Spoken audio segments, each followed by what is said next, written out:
Hello guys, today I will walk through King Croaker and explain his different abilities and show you what team I am using to deal the most damage. We will try out some different teams just to see if we can get even more damage done. But first we're gonna take a look at his abilities.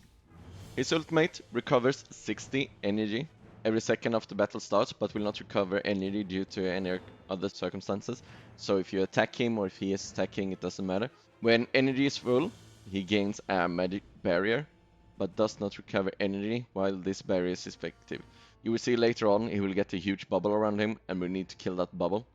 When taking damage, loses 75 energy and reduces this damage by 50%.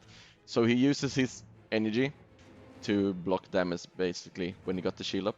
And then depending on how many times you have killed his shield, it just becomes stronger and stronger and reduce the damage by 10% in every level. So if you get to stage 5 or level 5, it's 90%. So it increases quite a bit if you survive the entire fight. The second ability he has is one of the most important mechanics when it comes to King Croaker.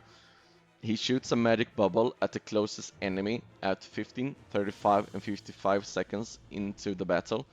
The target will be defeated outright if hit. So this is why we use Thoran, since he can revive and tank the bubble at least twice depending on where you gotten him. His third ability.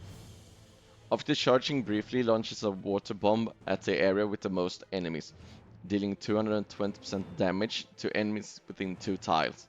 So if you're stacking all your allies in one corner, he will attack them and deal a huge AoE where the most enemy stands, so he will deal as much damage as possible. And his last ability deals 240% damage to enemies within 1 tile, knocking them back 1 tile and stunning them for 2.5 seconds. That's all his abilities. So let's go in and see how this fight pans out. So what I've been doing so far when it comes to my team is Thoran, because he's a must-have to tank the bubble. Then I've got Smokey for the healing. And I have my Smokey at Supreme Plus, so his positioning doesn't matter that much, because he will later on heal everyone. I have Kruger because of his ultimate. He inflicts the enemy with 3 stacks of Shatter Armor. Each stack reduces the target physical defense by 10% up to 4 stacks on a target. So very quickly we'll reduce the target's physical defense by 40%. So my Odie and Merrily can deal as much damage as possible. So let's see how the first fight goes.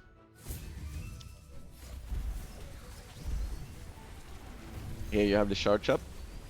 And he attacked Merrily here because he could hit 3 enemies. He ran out of charge up.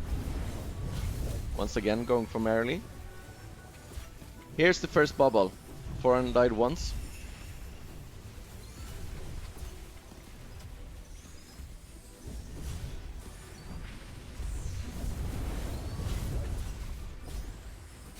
Oh, doing some nice healing. Here's another bubble. And there you see why it's important to have Thoran very high. Because the Soul Pact with Kruger made it so he can tank another bubble.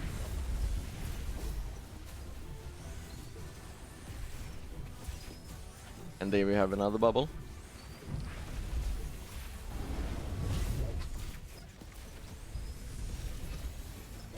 This might actually be a PB.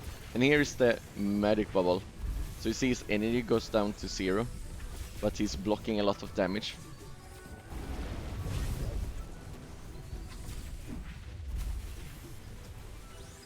Yeah, that's a PB. Nice. 42 million. So the Kruger himself doesn't do very much damage, but reducing the physical defense on King Croaker buffs Merrily and Odie. So we'll now go in and try another team and see how well that goes. I will start and try with Coco. And why I want to do this is because maybe a lot of you guys haven't leveled up as much or having a hard time to survive the fight for long enough. So Coco is a good hero to increase the survivability of your team. Here's one of the interesting things about Coco as well. She feeds the weakest ally, granting them attack. So if the Croaker keeps focusing my Merrily with AoE, maybe Coco will buff her attack. And then we have the Mighty Spear. That also increased the damage taken from the boss. So let's see how this goes. And I soul pacted Thoran with Coco. So when he dies the second time, Coco will sacrifice a lot of HP to get him back up.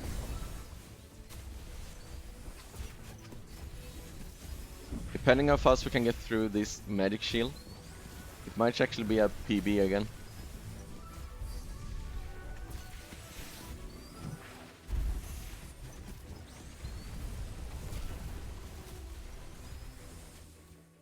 Yeah, PB with a couple of hundred. With a couple 100k. My Rainier isn't the greatest because I haven't gotten a lot of copies of him. But we could attempt having him in and just see what happens as well.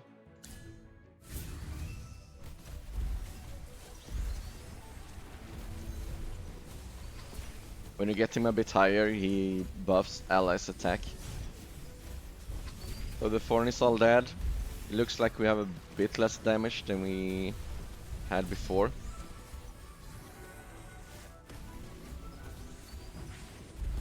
But it's actually pretty decent anyways. Yeah, it's like 700k less than our personal best. So Rainier, even though I didn't have him upgraded that far yet, I don't even have his Legendary Plus. And if I had my Legendary Plus, he would most likely be better than both Kruger and Coco. Because we then get his Legendary Plus ability, where it increases the target attack by 7% when cast on an ally, or reduces the target attack of an enemy. That could be really helpful. With Rainier, we still have the faction bonus. Because Celestials and Hypergiants can be considered as heroes from any faction when counting faction bonus. But if you guys are a bit early on into the game, and you maybe don't have a Merrily, I would swap out the Merrily. Hopefully you have a decent CC, and I would be running this team instead. And we can do an attempt with these heroes as well. Because even if you're early on, you should have been able to pick up some of these heroes. And they're really good to deal with King Croaker.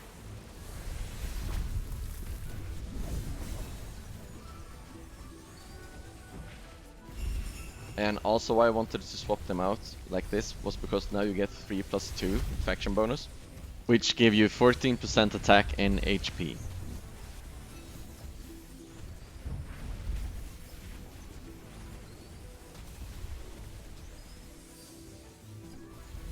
As you can see, the damage is not that great.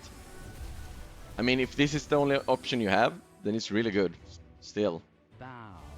But compared to what I had, it's not that great. It was 4 million less damage.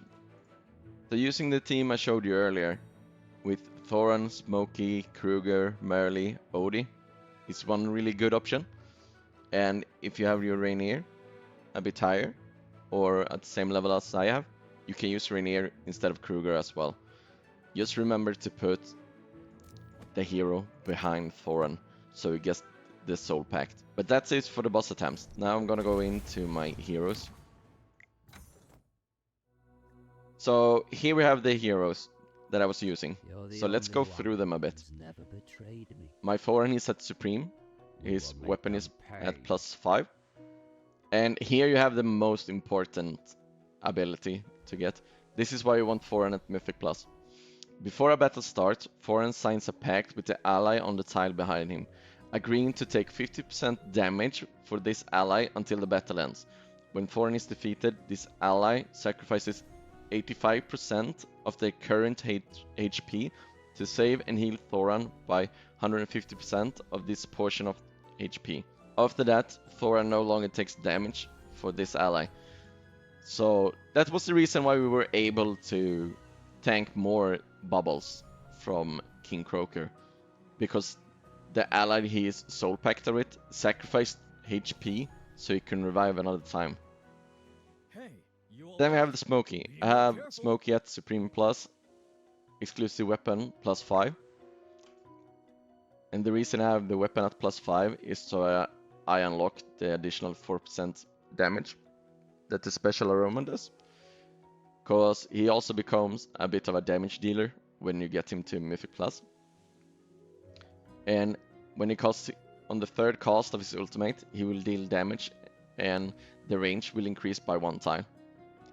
So that's why the positioning of my Smokey didn't matter as much. But if you're early on, you might want to put him in the front. My OD is Supreme Plus, weapon at +10. That's basically just to increase his base damage and increase the poison damage. Perfect. Rainier, I have nothing special to tell about him. I haven't unlocked any of his Legendary Plus or Mythic Plus abilities. So he's pretty much default, so if you have a Rainier, it will perform the same way. What's up? The last hero is Merrily. She's at Supreme with +10. The weapon is at +10, so I unlock the additional attack bonus you get when allies cast ultimate. This is like one of the best upgrades in the game when it comes to weapons, because it increases her attack bonus by a lot. As always, thanks for watching, like and subscribe, and I'll see you guys next time.